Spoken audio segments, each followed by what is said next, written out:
Il-qorti laqad mod definittiv il-mandat ta' inibizzjoni imressaq mill-Linja Nazzjonali tal-Ajru l-Air Malta kontra l-ALPA, l-Unjen tal-Bdoti.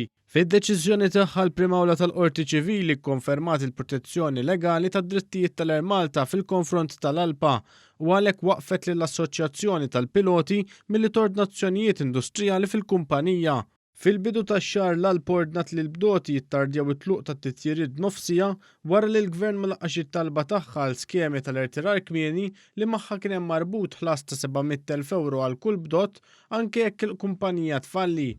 L-assoċjazzjoni kienet saħqet li anke f'każ li l-Air Malta tfalli l-ftehim li kien sar lura fl-2012 jibqa' fis-seħħ u bekk ikollhom assigurazzjoni li jieħdu somma flus jekk jidilqu mix-xogħol meta jagħlqu 55 sena.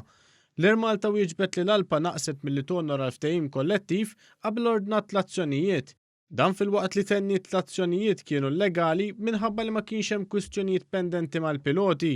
B'reazzjoni għad-deċiżjoni tal-Qorti l-Ministru tat-Turiżmu Konrad Mizzi stqar li l-Qorti ħarset il-jeddijiet tal-Air Malta. Qal li l-Gvern għamilha ċara sa mill-bidu li ma jaqbilx ma dak li qed titlob l-ALPA.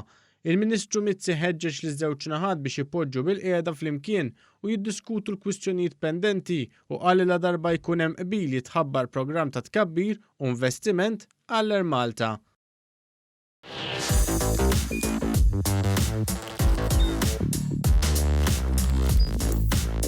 Idħol fuq one.com.mt u hemmhekk tista' tara l-programmi kollha li jxandru fuq One permezz ta' One Play.